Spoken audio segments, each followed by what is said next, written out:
more sinister than I remember, but this is Pull or Pass.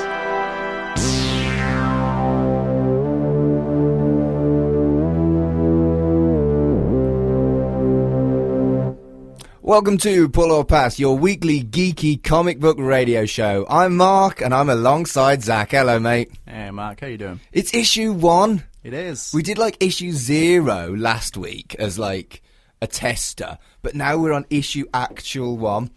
This is the real beginning. The new beginning. We probably need to do better with the voiceover bit for the theme tune. Yeah, it is a lot more sinister than... When you composed it, I was like, that's well cool. And then listening to it then, I was like, that's quite sinister, actually. Yeah. It's still cool. Maybe sinister is who we are. Zach makes music. Zach actually made that music, what you heard, as our entrance theme, as our show theme. Sinister music. We maybe we're the baddies. Maybe we're the villains. Oof. Maybe. I mean, I'm not against it. I still really like that music. It's good enough for me. Well, yeah, you made it. Yeah. Right. Yes, I did. So, yeah, it's Pull or Pass. And we talk about comic books and we review 3, sometimes 4, sometimes 2 of the week's comic books. But we have a little chat beforehand. What news have you seen that has piqued your interest this week, Zach? Well, I think the biggest one, as I think we both know, is Spider-Man's back. MCU. I may have done an actual happy dance for that. That's fair. It's really good news. It feels a little bit like, was the whole thing just publicity to get people talking about it? I know that makes me sound cynical. I know. I try not to be cynical, but I thought that too. Or I think there was an element of we're still negotiating it, and we don't know. Yeah. But I don't feel like we needed to know that they were still negotiating it. If there was a good chance of them kissing and making up, why did they need to upset every geek in the world? Yeah, it's a valid question. But who cares? I'm happy. Yeah, I'm happy. It's I'm good. happy. It's positive. So we've got, I think, 2 more films. We've got one solo Spidey and one. I just love Spidey Tom tie-in. Holland. He's brilliant. He is the first Spider-Man that I really feel is Spider-Man, looks like Spider-Man, and behaves like Spider-Man. Yeah, or at least early Spider-Man, origin Spider-Man, you know? Yeah, of course. He's the best. He is. Well, Joker's out this week as well. Joker is out this week. I am very excited. We'll probably leave it a week or 2 before we do spoilery thoughts on the show, but I am very excited for this, and I know you weren't. Are you still unexcited? I'm open to it. Maybe not excited, but I'll go and see it with you. It looks so good. Fine. Mixed feelings. Don't look at me like that. It's good. We've got contrast. This is what our listeners will probably maybe want. Maybe. Yeah. Right? Did you also see that finally Britain is getting Swamp Thing? I didn't actually see that, but that's good. Amazon Prime. Yeah, well, I know. Amazon Prime have finally said, yeah, we'll have Swamp Thing.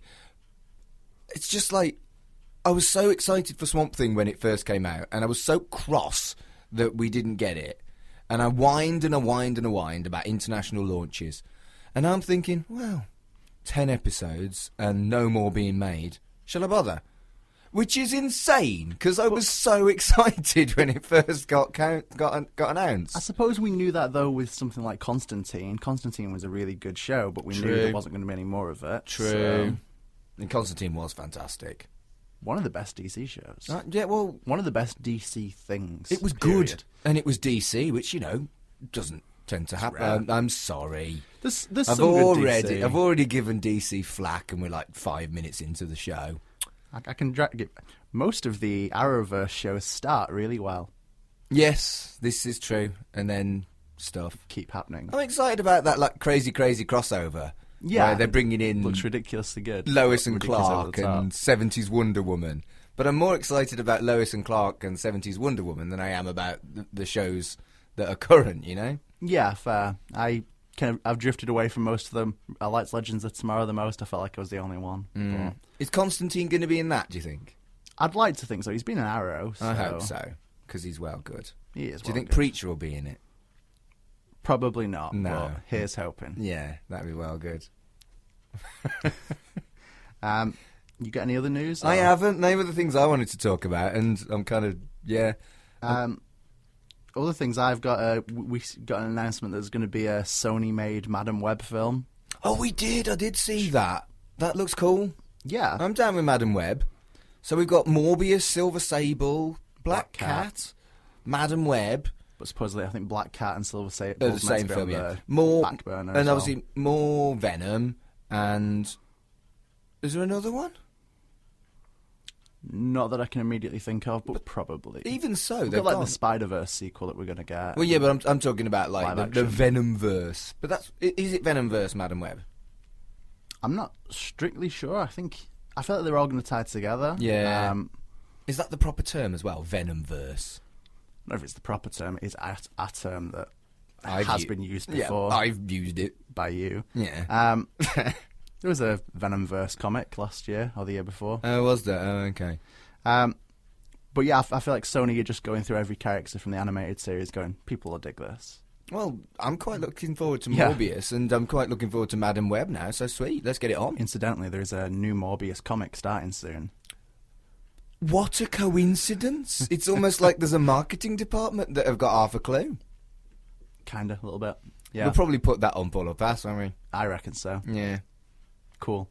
Other thing that I've got was it's Halloween, and we've got an announcement that there's going to be a new Shadow Man series next year, Cool. which I care about, and that's probably the extent of that.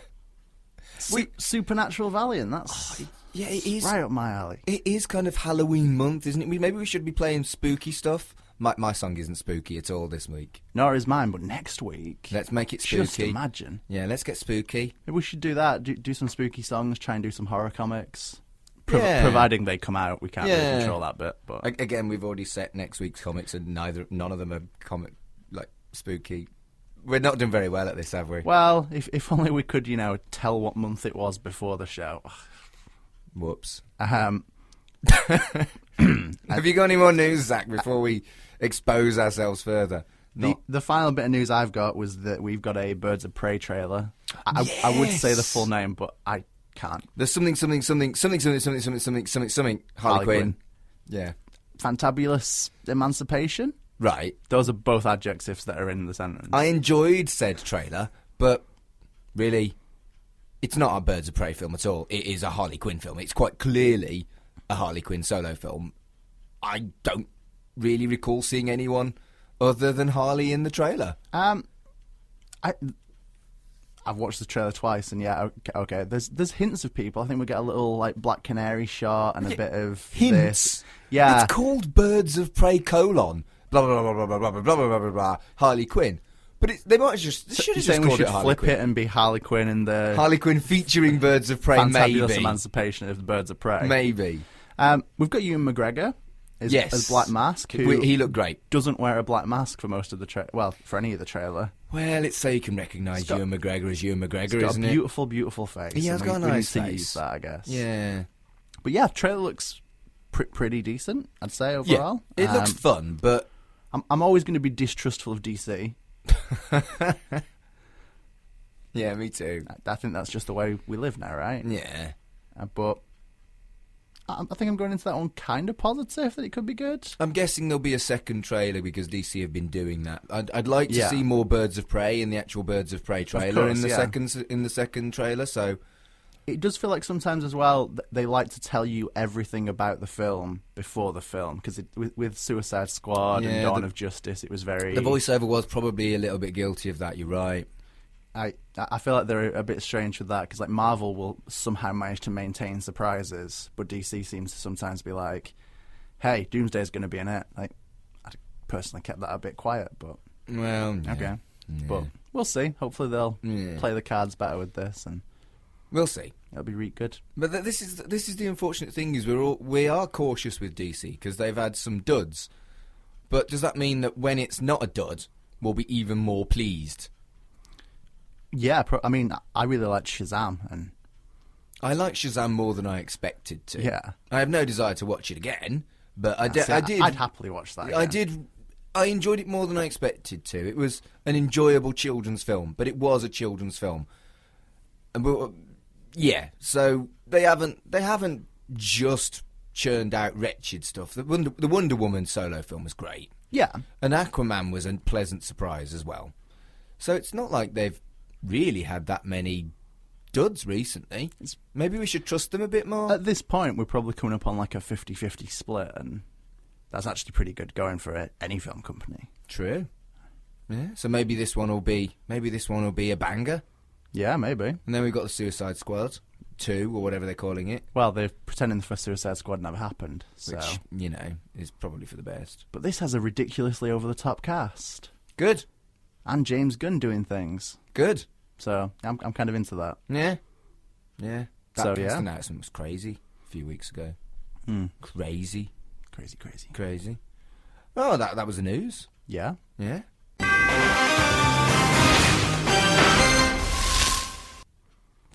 So, pull or pass. This is the whole Shebang. Focus of the show, isn't it? Very quickly explain the concept. Pull.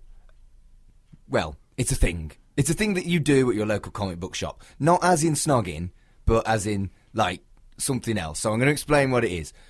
Your pull list is it's a pile of comic books, potentially. It certainly is with me, where if you like a comic book, you can ask your local comic book shop to put it on your pull. It's kind of like a casual subscription service. It means you don't have to go in every week and desperately fight other nerds to get the right comic books. You can just tell your local comic book shop what you're reading, what you're continuing to read, and they keep them back for you. And they have like loads of comics for everybody behind the counter so that you don't miss out. Some people might want to go in once a month on payday and get like a full wedge of comics. Some people go in on Wednesdays when comics are released and get them every week. Some people, like me, kind of somewhere in between the two. That's fair. So, Mark, what's your pull at the moment? My pull at the moment, it's almost like we did some preparation. I've got Daredevil by Marvel, Runaways by Marvel, Ascender, Bitterroot, Sea of Stars, Self-Made, Weird, and I can't remember. I think most of those are Image. Steeple, which I added recently. And then I've got the Buffy and the Angel ones. I can't remember which company produced those. IDW? Yeah, it might be. And as of last week, 2000 AD. Ooh. So I've got quite a meaty pull list at the moment. Some of those are limited series, so it will fluctuate.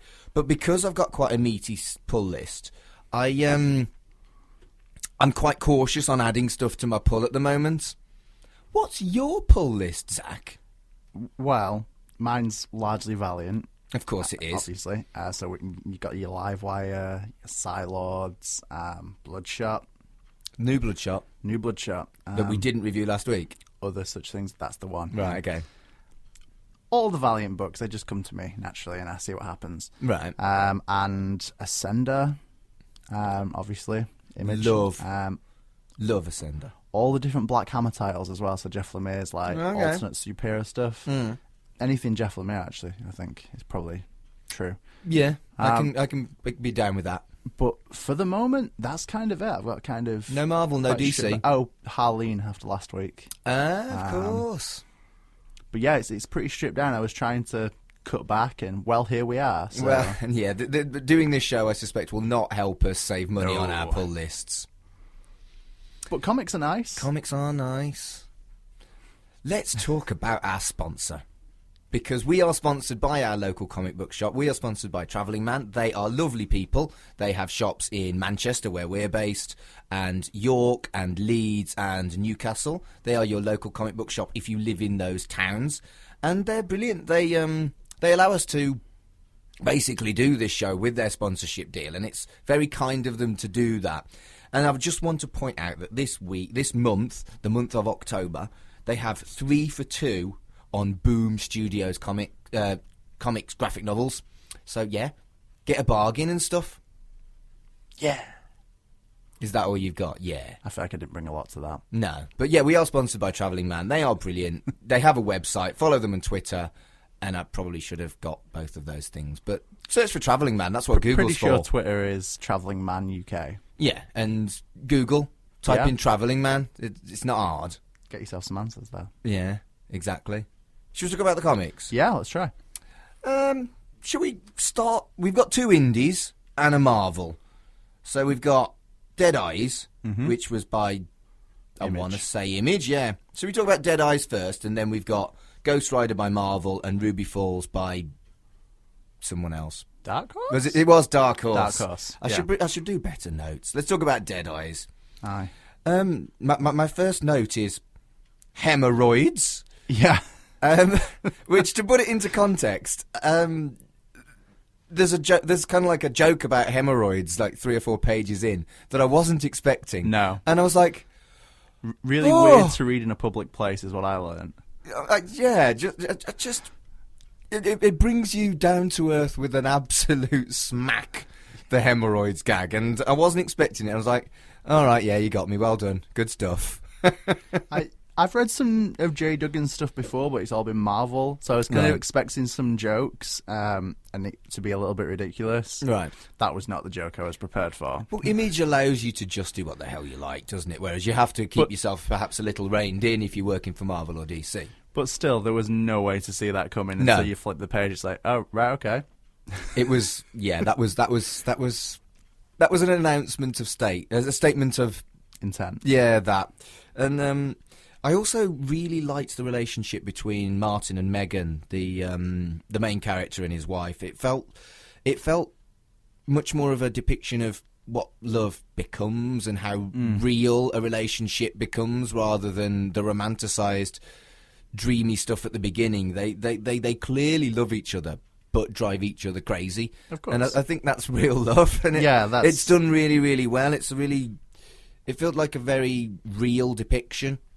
Very honest. Yeah. And, well, the lack of honesty by Martin also perhaps is a reflection of the way some relationships also work. It's not a happy book, is it? No, well, we should probably give some more description. So it's essentially a masked criminal who retired 20-odd years ago. And now he's back and kind of more vigilante. Yeah. I guess they paint him as a kind of... He steals from everyone, so it's not like he's just stealing from banks, he's stealing from He was always kind of like a vigilante, kind of Robin Hood sort of thing is the impression they gave. That's the note I've made, and it reminded me of... you remember Pinky and the Brain? No, I'm too old. I'm sorry. I'm aware of it as a thing, but I was probably watching... I'll be honest, I was probably watching Teletubbies while I was at university when Pinky and the Brain was on. I respect that. We'll come back to that later. What, Teletubbies? Yeah. No. There's an episode of Pinky and the Brain that's like telling a story of Brain as like a Robin Hood character. Okay. But the whole thing is that he steals from the rich and gives to himself. Right, okay. Which, you know, kind of felt like Dead Eyes a little bit. It's better than stealing from the poor and giving to yourself. True.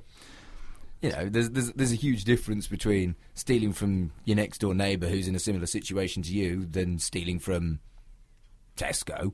Yeah. Not that I condone either of those not that we things. should endorse these things. No, but you know what I mean. There's a level of morals that you can see.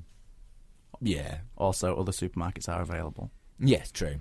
I'd like to point out at this point that it felt like 100 ideas stolen from elsewhere. You touched on it with Pinky and the Brain. Just all shuffled together. The idea of the Dead Eyes mask reminded me of the Black Mask thing that was most recently done by Archie. But I read a lot of Black Mask as a kid by a now defunct company that I think they were called Impact Comics. Yes. And the fallible nature of the main protagonist felt like the recent Daredevil run that I've been enjoying and is on my pull. Yeah, I can see that. And the premise of a superhero who stopped and then came back is basically the White Lightning TV show that's on twist, Netflix. He's a villain. Yeah, but he's sort of a also hero. Black Lightning. Did I say White Lightning? Yeah. Black Lightning. Whoops. Anyway, you know what I mean, though, and it just didn't have. I didn't feel like there was anything new at all. It felt like it had gone. That's cool. That's cool. That's cool. That's cool. Meshed it all together. I think that's true, but I still quite liked it. Oh, I absolutely adored it. Yeah. I thought it was fantastic. I was gripped. The art was perfect for the story they were telling. I really I'd call it like Outcast art. So it matches the vibe of the book. Yeah. Outcast is like so perfect, the way that matched the gritty, icky, everything is bleak, and the dark artwork. And it was similar to this in Dead Eyes, but again, I absolutely just like consumed this comic and was really, really impressed with it. Yeah, me too. I've got a similar note with art that it was quite similar to Gideon Falls, so it just had kind of panels all over the place. Yeah, and, which I liked. Yeah, but just really nice art. Well, I mean, not nice art, horrible art at times, but gorgeous art. Yeah, but not gorgeous, horrible art. Yeah, you know what I mean. Yeah, quite liked Dead Eyes. Thought the look of the character was good. Yes, the mask's proper good, like, innit? Yeah. And the crosses across the eyes was great.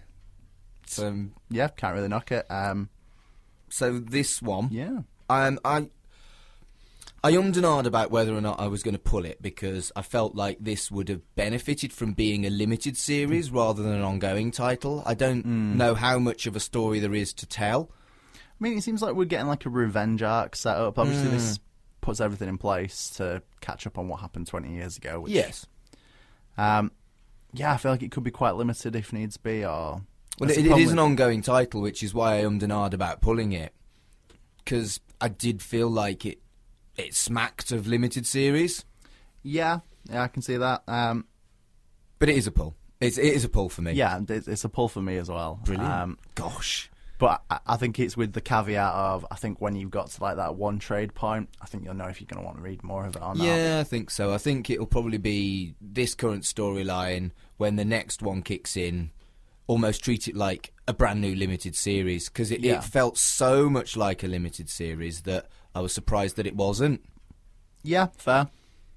So, yeah, great stuff. I'm very excited, but do you know, I almost always pull the Image titles that we put on. You don't say.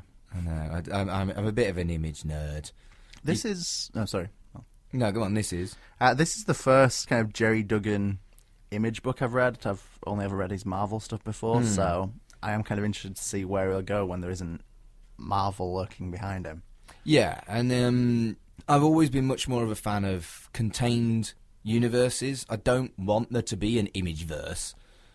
And I like the fact that there's no baggage along with almost all Image titles, but this one definitely. There's no baggage of needing to know the whole superhero world. This is brand new. Yeah, and I think the even though there is history there, because it's... Yes. I think they managed to give you all of that in like, what, about 4 pages? Yeah, it's like, yeah. You caught up, cool. So... Dead Eyes, it's a pull. Dead Eyes, yeah. Double pull. Should we talk about Ghost Rider? Let's talk about Ghost Rider. This one was more your choice than mine, so maybe you could lead on this. So this is kind of the Johnny Blaze comeback tour, I guess. Well, yes. After his... So 2 years ago, there was a series called Damnation, where he dies and becomes the king of hell. It's magical. Ousts Mephisto. Other way around, actually. Huh? So Mephisto... Doctor Strange makes some mistakes, brings all of hell to Las Vegas. Okay. And they all have to kind of throw down with Mephisto, who's like, taking over, guys. Sorry. Oh, yeah, I'm Mephisto. And there's this whole master plan from Wong to send Johnny Blaze to take down Mephisto. He storms up this huge casino, the Inferno Casino. That Right. Mephisto's based in. He's like face to face with Blaze and just goes, "But I gave you your powers, so..." And just blows out the fire and just pushes him out of a window. And then Johnny dies. Oh, dear. And then you don't really see what happens, but there's like a Johnny Blaze one-shot where it's like, well, no, because you're here, so there's no king in hell right now. So Johnny Blaze just lands in hell and just takes over. Okay. Which brings us, more or less, to this Ghost Rider. Right, okay. Johnny's in charge of hell, Mephisto's imprisoned. Demons apparently don't like it. I mean... Sounds like fair. it. Yeah. So, that's pretty much this Ghost Rider series. So, I am a massive massive mark for a full-page spread. Yes, you are. And there were two like half-page spreads, one of the Ghost Rider and one of Johnny Blaze, that gave us a really nice contrast of the two. It was obviously quite deliberately placed and stuff like that. But then there was a full-page spread of the Ghost Rider logo. 2 full pages of comic book wasted. I felt cheated. I felt like you should give me 30p back for what those pages. That is the thing Marvel have been doing recently, though. Do not like. Even Daredevil does it. So there's kind of the first issue of Zardski's Daredevil is that would be illegal, and then it's kind of bam, next page, Daredevil title card. I feel like they're trying to make it almost more cinematic. You're trying to make it like a telly show. You're right. There's also in Donny Cates' Guardians of the Galaxy series from last year. It kind of ends with Cosmic Ghost Rider saying, "Look, I ain't being a," and then just cuts to the Guardians of the Galaxy logo on the next page. So it's kind of it seems like they're trying to do that now with the double page logo. I just feel that it's a bit weird. Those two half page spreads were brilliant. Why couldn't they have made them full page spreads and lost that logo? Because Marvel? Yeah, all right. That did annoy me, and I did notice it, and it did make me cross. I feel like this might be a recurring thing in Marvel titles we do. Probably. Now I've noticed it, yeah. But other than that... Obviously it's no one's fault, and you wouldn't get this in the trade, but the 2 half-page spreads had a really intrusive ad next to them that kind of like detracted from the very pretty. One of them had like some kind of gecko, and the other one, it was just such a contrast to what the art was working on. When I first opened this, the pages were stuck together, so I opened on the gecko. On the gecko. And I'm like, I get that you have to put ads in to keep the price of the comic book down, but that gecko kind of ruined it for me. Doesn't really fit with Ghost Rider. No. Ghost Gecko. I'd read that. I could totally see Marvel doing that. But I think the art is pretty great throughout, actually. Yeah. There's an image of Ghost Rider doing a wheelie with flames coming off his wheels and off his head, and there's just something so timelessly cool about a skeletal motorbike dude covered in flames. And it was cool when I was reading comic books 25 years ago as a kid, and it was one of the ones that oh my goodness, a flaming skeleton, I'll buy that. Yeah, of course. And it was so cool when I was a teenager, and it's still cool in my 40s. I'm like, it's timelessly cool. This was something I touched on last week in the Zero episode, was that when I first got into comics, it was like Ghost Rider, Blade, all these characters that were like immediately cool. Yeah. And I've kind of come back around to all of that and gone, actually, you guys never stopped being cool, did you? No. I just got into other things for a while. Yeah. But I thought this was good as well. We kind of catch up with Johnny Blaze and Ghost Rider, who almost come across as different characters at times, you know? Yeah. There's a clear separation between the two personalities, which I guess there always has been at times, but we also get Danny Ketch. Danny Ketch. Got a weird love for Danny Ketch. Yeah, and I think it was nice that it had both of the Ghost Riders there, and Danny Ketch isn't having much fun, is he? No, it's pretty bleak. He never really is. It's pretty bleak.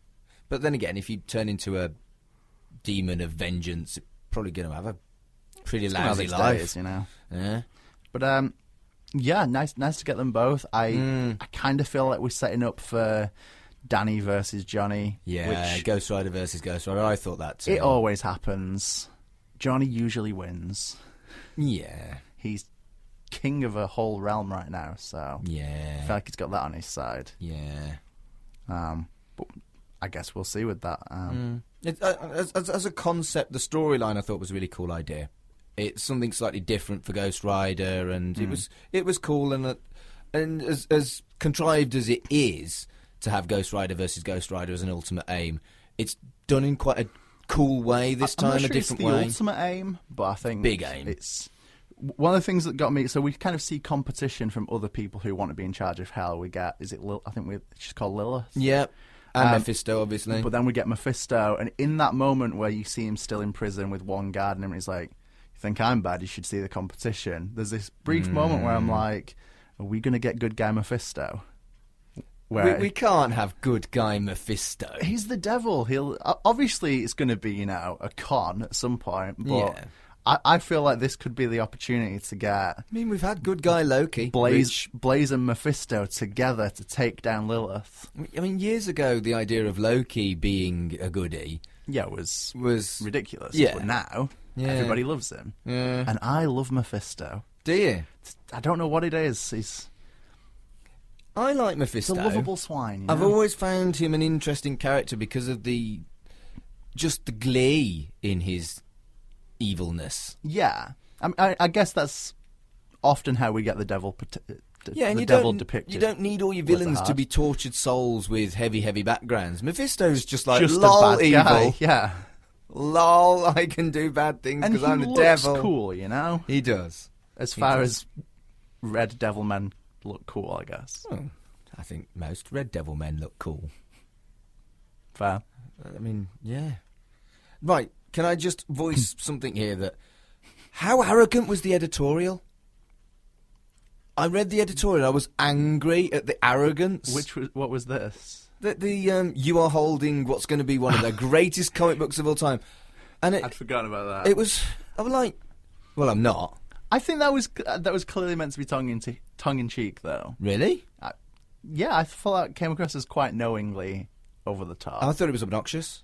And I didn't... and it put me off a title I was already a little bit about. I think for me, I kind of took it the same way as... So, in Donny Cates... I'm going to go back to Donny Cates every 5 minutes, apparently. That's okay. In Donny Cates' Cosmic Ghost Rider run, there's a bit where a bunch of Didn't old... like that either. Oh, for God's sake. There's a bit where all the different heroes come running in, and you've got, like... Juggernaut as a duck, and Rocket Raccoon wearing a suit made from Groot, and he's Iron Groot. And and all the little intro bubbles are like Iron Groot, and just the description is just "Shut up, you love it." And I felt like that was clearly tongue in cheek, meant to be a similar tone, but maybe it didn't come across like that to me. Maybe I was just maybe I was in a point mood. Of views. Yeah, maybe I was in a mood. Maybe I was tired. Who knows? But it was really kind of like, really.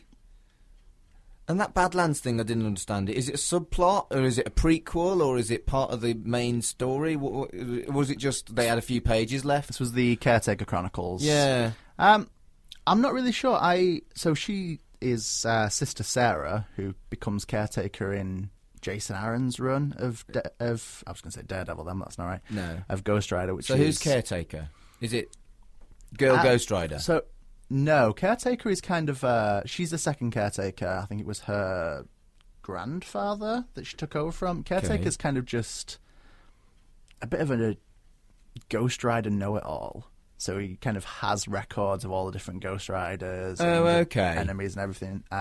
In Aaron's run, kind of torch gets passed to Sister Sarah, who was a nun, and she's kind of the next one. So she's a biker nun.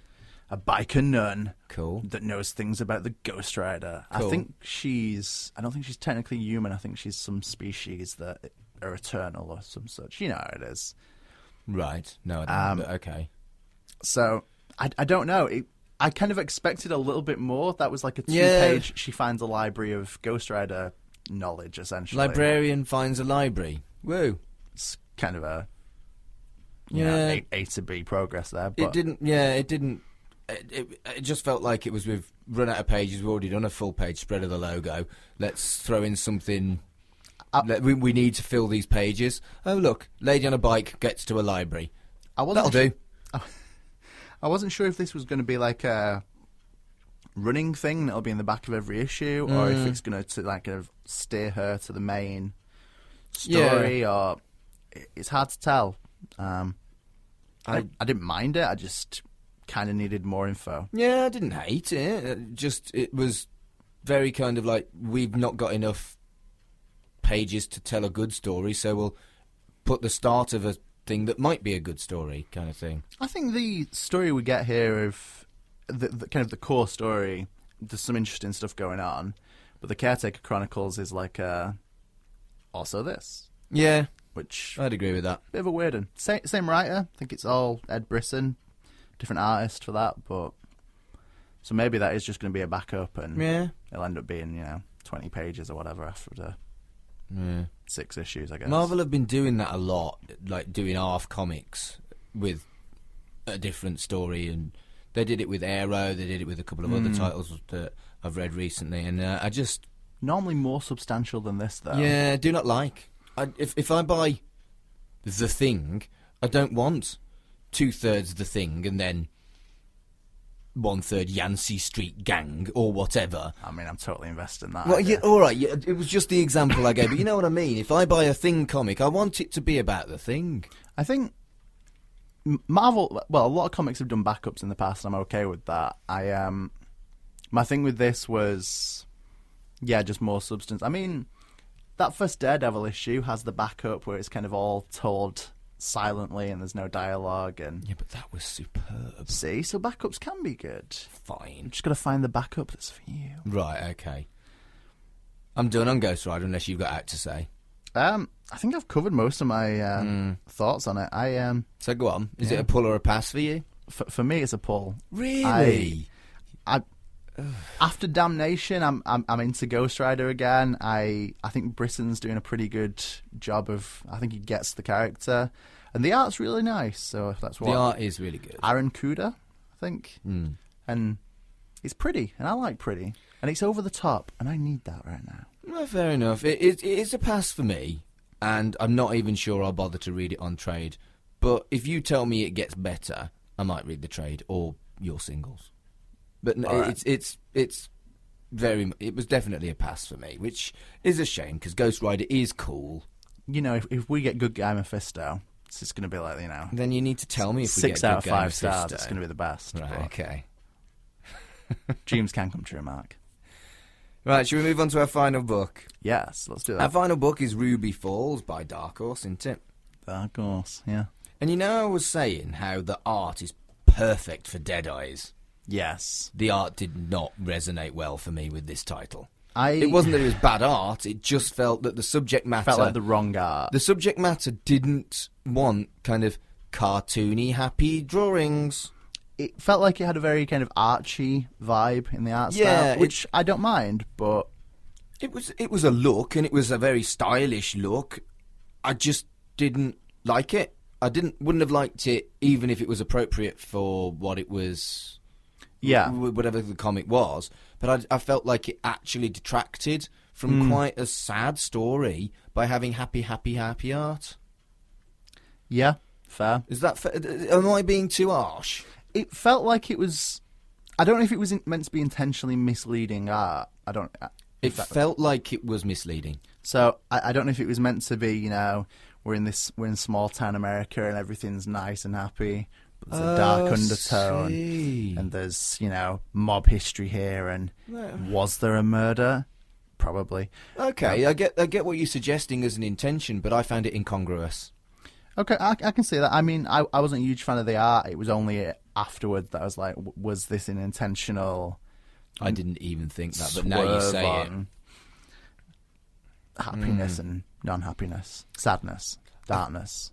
I felt that it did a very good job of establishing real relationships. I felt that her relationship with her dad, the fact that she's vegan and he's a butcher, and that they kind of play on that with each other, that was really nice. I thought that the dad was nicely fleshed out. Yeah. And he was a likeable but flawed character.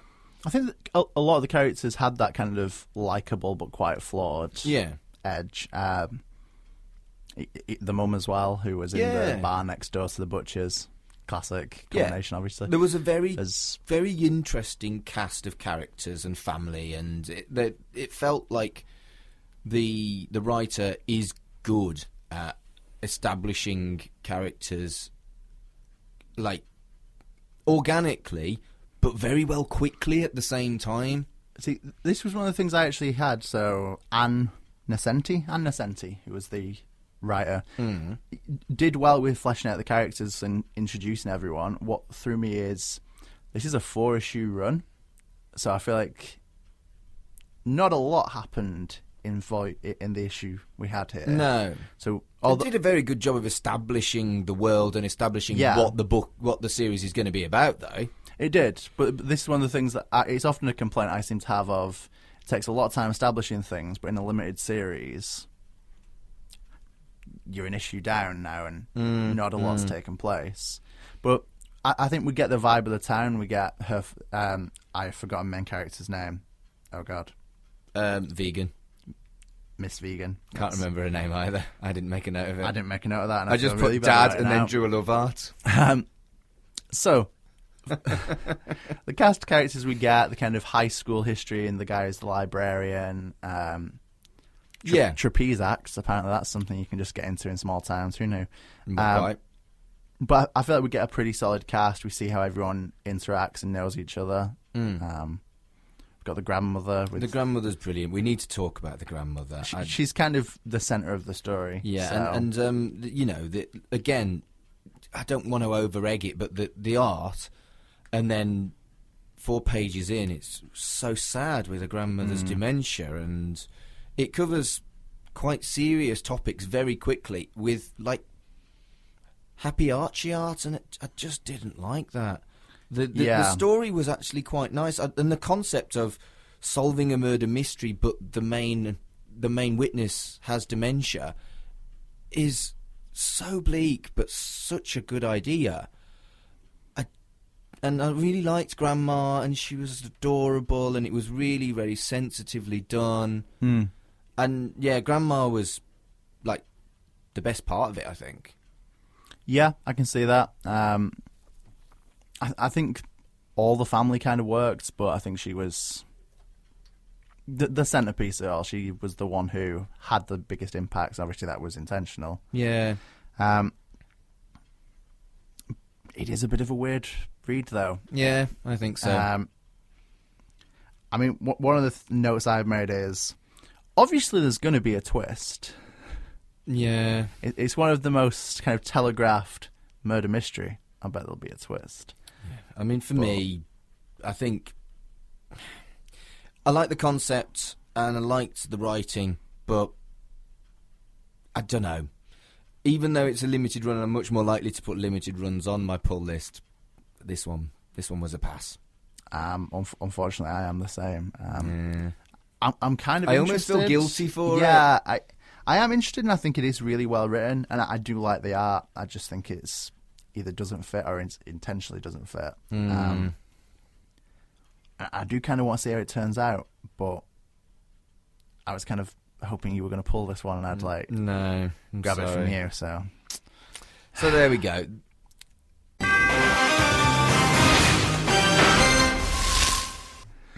So next week we've got 3 new titles that we're gonna see if we're gonna pull or pass on them. We've got RWBI #1 by DC, or Ruby. Oh, okay. It's weird DC manga, so I'm intrigued. It was an anime first. That too, whatever. Then we've got Spawn 301 by Image, which, you know, that's quite historic. Aye, longest running independent comic book. Exactly. No, longest running creator-owned comic book, which I have my doubts about. Maybe, but still cool. And finally, Doctor Doom 1 by Marvel, which I think we're both quite excited about. I like Doom. I like Doom. Yeah. And if it's naff, we're both going to be there really glum, aren't we? Yes, we are. We'll see, though. We will. And that's all we've got time for. On Pull or Pass this week, we've pulled, we've passed. We'll do it all again next week. Thank you for listening, and we'll see you next Saturday. We didn't do an outro, Zach. Is it still recording? Yes. Oh. So listen again on stuff that we haven't actually set up yet. Whoops. We'll be better from issue 2, right? Of course, yeah. So much better. I've got some work to do, haven't I? It won't take that long.